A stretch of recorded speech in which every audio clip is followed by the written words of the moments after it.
How's it going, everybody? My name is Brian Beck, and this is my presentation for our capstone project for the course.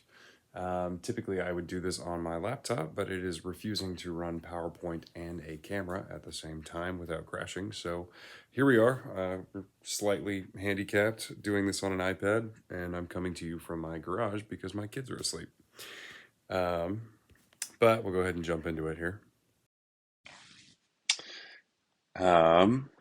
Okay, so this is the capstone project presentation for Aviation 350. Again, I am Brian Beck.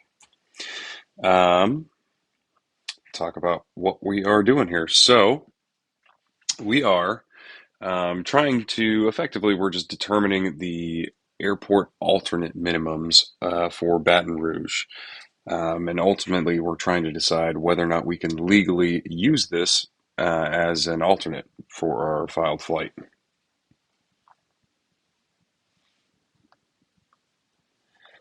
All right, so the aircraft we're flying today is a CRJ 200 and it's filing suffix alpha. And what does alpha mean? That means that we do have mode C capabilities, altitude reporting capabilities, and we do have DME available to us. However, we have a few things missing. We do not have GPS, and we also do not have an autopilot or a flight director available to us. Also, we're told that the glide slope for the ILS 22 right in Baton Rouge is out of service. So that'll complicate things for the approach. So the first question is determining what the weather is in Baton Rouge at our ETA. Our ETA is 1800 Zulu. And if you look at the TAF that we're provided, we are forecasted for 501. So 500-foot ceilings with 1 mile visibility. You will notice that this is a temporary forecast, piece of the forecast anyway. So were we filing this as our destination, we would be able to use the 1 hour before, 1 hour after rule. That would allow us to file for this. But as far as I understand it, since it's an alternate, we have to use the specific time that is provided.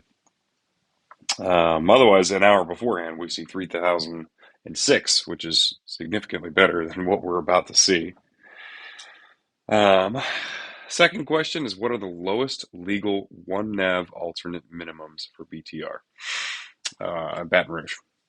I use the ILS 1-3 approach that gets us the lowest to the ground, given that the glide slope is out on the other ILS. The minimums for this approach with our airplane set up the way that it is are 267 feet of AGL, and we need at least a half-mile visibility.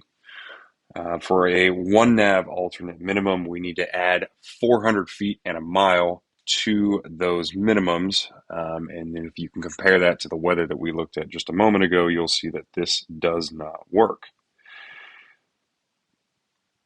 Now, as far as two nav goes, and we use the same approach as it also gets us the lowest, we only need to add 200 feet and a half-mile visibility. Now, this lets us go as low as 467 feet as far as ceilings are concerned. And since we can get, and since we're looking at a forecast of 500, this is technically doable. So is it legal to use as an alternate? I've always been trained on the 91 rules, as I'm sure almost everybody here has, that in order to file something as an alternate, you need at least 602 for your precision approaches and 802 for your non-precisions. But for Part 121, we have to go with what is specifically in our op specs. And for us, that is that we need to add 400 feet to the decision altitude for a one nav approach and 200 feet for a two nav approach. Now, based on a one nav approach, we do not have the visibility or ceilings required to be able to legally file this as an alternate. However, under a two nav environment, we do. albeit just barely. The last question, what would be the lowest legal alternate minimum if not affected by NOTAM? So now we can bring back in the ILS 22 right.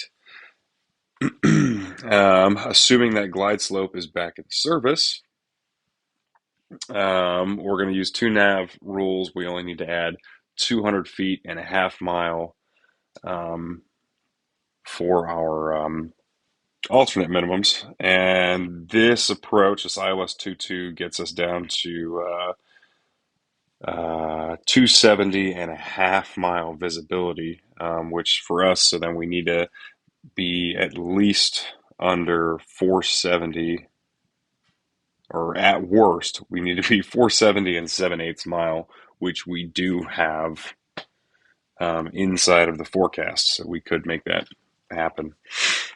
So is this legal to file as an alternate under one nav? No. Under two nav? Yes. And especially if we also have the ILS 22 right with a glide slope available to us, we can also file for that as well. And that is everything I have for my presentation, you guys. And thanks for watching.